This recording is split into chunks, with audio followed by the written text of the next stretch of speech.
चलिए, कैसे हैं आप सब लोग? अच्छे, वेरी गुड। देखिए, आज की जो हमारी क्लास है, क्लास नंबर 5, वो है आपकी विषय है प्राचीन भारतीय इतिहास। प्राचीन भारतीय इतिहास और प्राचीन भारतीय इतिहास को जानने के क्या क्या स्रोत है, वो हम लोग आपको एक एक करके एक एक टॉपिक और एक एक टॉपिक की जो भी सबसे महत्वपूर्ण जानकारी है वो आप तक पहुंचा रहे हैं। तो हमने अभी तक वेद जाने, चारों वेदों से हमें क्या जानकारी मिलती है क्लास नंबर 1 और 2 में। उसके बाद हमने अरण्यक, उपनिषद, वेद, पुराण और साहित्य सूत्र ये जाने, इनसे हमें क्या क्या जानकारी मिलती है। आज की जो हमारी क्लास है उसमें हम जो जानेंगे, जो टॉपिक है हमारे, देखिएगा, प्राचीन भारतीय इतिहास के संबंध में बौद्ध साहित्य से हमें क्या जानकारी मिलती है, जैन साहित्य से क्या जानकारी मिलती है, इसी तरीके से अन्य, इन दोनों के अलावा, बौद्ध और जैन के अलावा जो अन्य साहित्य है हमारे, वो जैसे अर्थशास्त्र पुस्तक है उससे क्या जानकारी मिलती है, कल्लन की राजतरंगिणी पुस्तक है उससे क्या जानकारी मिलती है, अरब लोगों ने जो भारत पर अटैक किया था वो किस सदी में किया था, वो क्या, किसकी जानकारी मिलती है उसमें सब। तो यही हमें आज टॉपिक पूरे पढ़ने हैं। तो इसी चीज को हम आगे बढ़ाते हुए चलिए देखते हैं हमारी क्लास में आज का जो टॉपिक है उस पर आते हैं। तो याद रखना, विषय है हमारे प्राचीन भारतीय इतिहास और टॉपिक है हमारे बौद्ध, जैन और अन्य साहित्य। तो क्लास नंबर ये 4 है, आप इतिहास पे याद रखना। देखते हैं जैन साहित्य को, याद रखना, क्वेश्चन आता है जैन साहित्य को क्या कहा जाता है या आगम किसे कहा जाता है। तो आप याद रखना, जैन साहित्य को आगम कहा जाता है, आगम। क्लियर है पॉइंट? दूसरा पॉइंट है जैन धर्म की प्रारंभिक जो जानकारी मिलती है, क्वेश्चन आता है एग्जाम में, जैन धर्म की प्रारंभिक जानकारी हमें प्राचीन काल में किस ग्रंथ से मिलती है। तो जैन धर्म की प्रारंभिक जो जानकारी मिलती है वो मिलती है हमें कल्प सूत्र से। तो आप याद रखना, जैन धर्म की प्रारंभिक जो जानकारी का हमारे पास एक स्रोत है वो है आपका कल्प सूत्र। तो क्वेश्चन ये भी आ सकता है, कल्प सूत्र का संबंध किस धर्म से है, जैन, बौद्ध, मौर्य, ये XYZ कुछ भी, इस्लाम, क्रिश्चियन वगैरह दे देगा आपसे एग्जाम में। तो आप याद रखना, जैन धर्म की जो प्रारंभिक जानकारी का जो स्रोत है वो है आपका कल्प सूत्र, और कल्प सूत्र का संबंध जैन धर्म से है। क्लियर? इसके बाद जैन ग्रंथ भगवती सूत्र में महावीर स्वामी, जो जैन धर्म के 24वें गुरु थे, महावीर स्वामी 24वें और अंतिम गुरु थे। याद रखना, जैन धर्म के 24वें तीर्थंकर और अंतिम गुरु या तीर्थंकर एक ही आंसर रहेगा, कौन थे? महावीर स्वामी। तो उनके जीवन से संबंधित जो भी प्रारंभिक जानकारी मिलती है वो आपके जैन ग्रंथ भगवती सूत्र से मिलती है। तो आप याद रखना, महावीर स्वामी जो जैन धर्म के 24वें अंतिम गुरु थे, उनके बारे में जो जीवन से संबंधित जानकारी मिलती है वो आपके भगवती सूत्र से मिलती है, और भगवती सूत्र का जो संबंध है वो आपका जैन धर्म से है। क्लियर है पॉइंट? तो आप याद रखना। इसके बाद आता है हमारा बौद्ध। तो प्राचीन इतिहास को जानने के लिए सबसे जो अच्छा स्रोत माना गया है वो है आपका जातक कथा, और जातक कथा जो है उसमें उसका संबंध बौद्ध धर्म से है, और उसमें महात्मा जो बुद्ध थे, जैन धर्म, बौद्ध धर्म के संस्थापक, तो उनके पुनर्जन्म का उल्लेख किया गया है इसमें जातक कथाओं में। तो आप याद रखना, जातक कथाओं में महात्मा बुद्ध के पुनर्जन्म का उल्लेख किस उसमें किया गया है? जातक कथा में। और जातक कथा का जो संबंध है वह है आपका बौद्ध धर्म से। तो इससे हमें ये जानकारी मिलती है। इन दोनों के अलावा अन्य चीजें हैं जिनसे हमें जानकारी मिलती है, ये देखना। अर्थशास्त्र पुस्तक के जो लेखक है, अर्थशास्त्र पुस्तक की जो रचना की थी वो आपके चाणक्य, कौटिल्य या विष्णुगुप्त। एग्जाम में कौटिल्य आता है ज्यादातर एग्जाम में नाम। तो आप याद रखना, चाणक्य भी इन्हें कहा जाता है, कौटिल्य भी नहीं कहा जाता है, और विष्णुगुप्त भी इन्हें ही कहा जाता है। तो याद रखना, आपका अर्थशास्त्र पुस्तक के लेखक कौन थे? कौटिल्य, चाणक्य या विष्णुगुप्त। तो ये एक ही नाम है, ये भी दे सकता है। कौटिल्य का अन्य नाम क्या थे, क्या नहीं थे? तो चाणक्य या विष्णुगुप्त अन्य नाम थे, और अर्थशास्त्र पुस्तक की रचना इन्होंने ही की थी।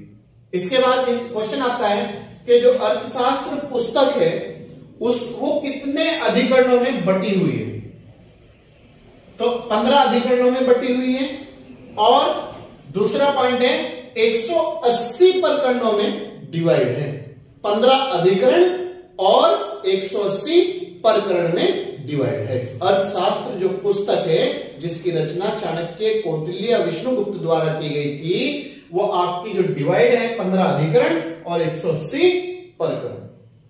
इसके बाद दूसरा क्वेश्चन हमारा एग्जाम में रहता है कि जो अर्थशास्त्र पुस्तक है, ज्यादातर बच्चे क्या करते हैं, शास्त्र नाम सुन के ये मान लेते हैं कि इसका जो संबंध है वो भारतीय अर्थव्यवस्था है, अर्थशास्त्र, इकोनॉमी। तो आप ये गलती कभी भी भूल के मत करना, जो अर्थशास्त्र पुस्तक है उसमें जो जानकारी मिलती है वो मौर्य वंश के इतिहास की जानकारी मिलती है। तो आप याद रखना, मौर्य वंश के इतिहास की जानकारी का स्रोत क्या है? अर्थशास्त्र पुस्तक है। कौटिल्य, चाणक्य, विष्णुगुप्त ने इसकी रचना की थी। अर्थशास्त्र जो पुस्तक है 15 अधिकरणों और 180 प्रकरणों में डिवाइड है। क्लियर?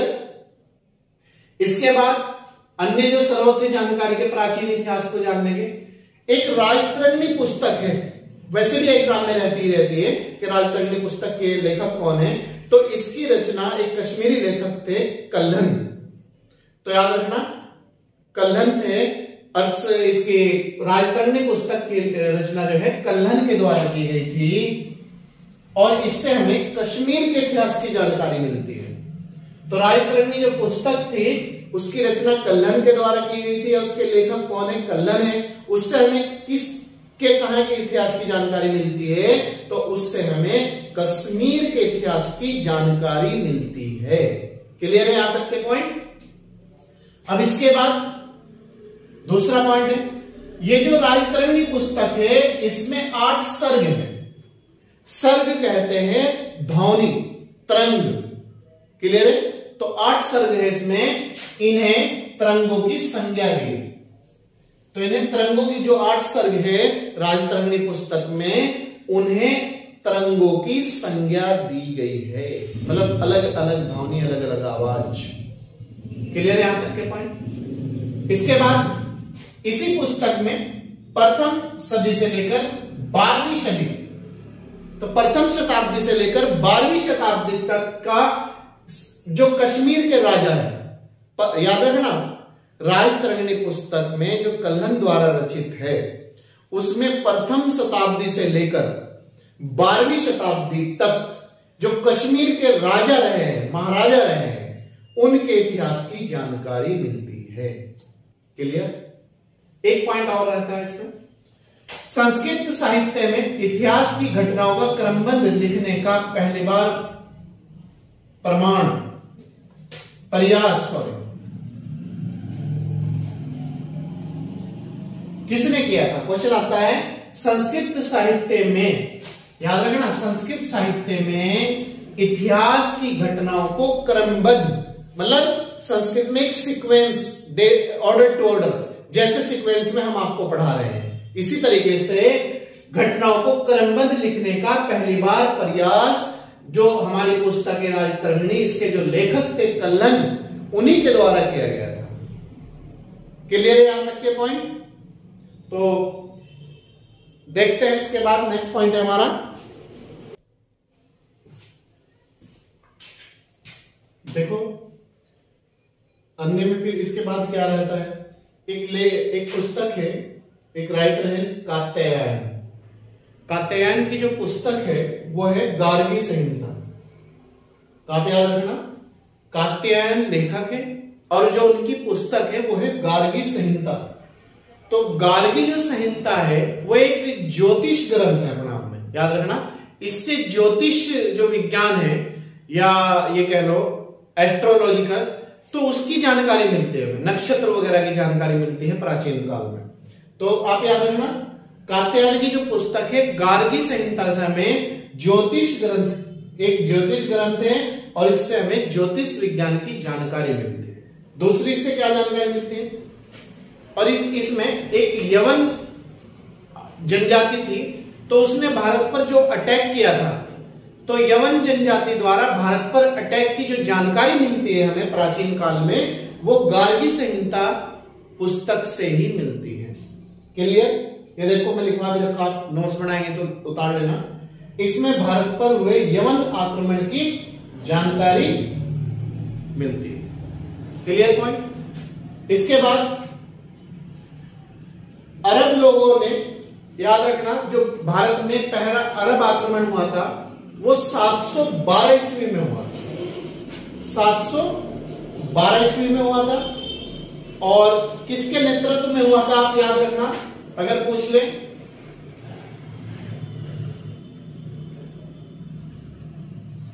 मोहम्मद बिन कासिम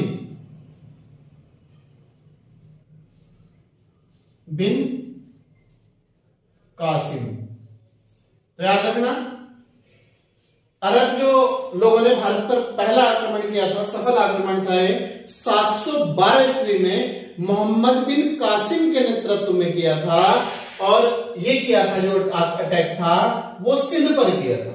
और उस समय अगर क्वेश्चन आ जाए, सिंध के जो राजा थे वो थे दाहिर, और ये जो दाहिर थे ये हिंदू धर्म को मानते थे, याद रखना। एक बार फिर बतला रहा हूं, अरब लोगों का भारत पर पहला सफल जो आक्रमण हुआ था वो 712 ईस्वी में हुआ था।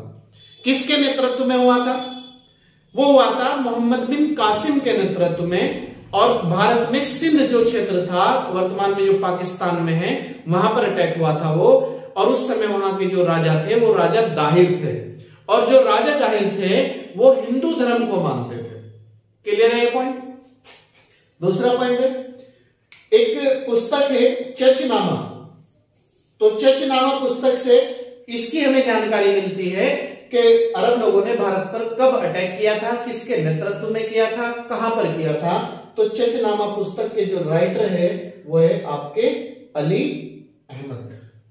क्लियर है यहां तक के पॉइंट? एक बार फिर बतला रहा हूं, भारत पर प्राचीन काल में जो सफल अरब आक्रमण हुआ था वो 712 ईस्वी में हुआ था। किसके नेतृत्व में हुआ था, किसने उसका नेतृत्व किया था? जो अरब व्यक्ति था वो था आपका मोहम्मद बिन कासिम। वर्ष भी पूछा जाता है और व्यक्ति भी पूछा जाता है। मोहम्मद बिन कासिम के नेतृत्व में हुआ। किस स्थान पर हुआ था? उस समय सिंध में हुआ था, क्योंकि जो सिंध था पाकिस्तान में उस समय भारत का हिस्सा होता था। और उस समय सिंध के जो राजा थे वो थे राजा दाहिर, जो हिंदू धर्म को मानने वाले थे। क्लियर है यहां तक के पॉइंट?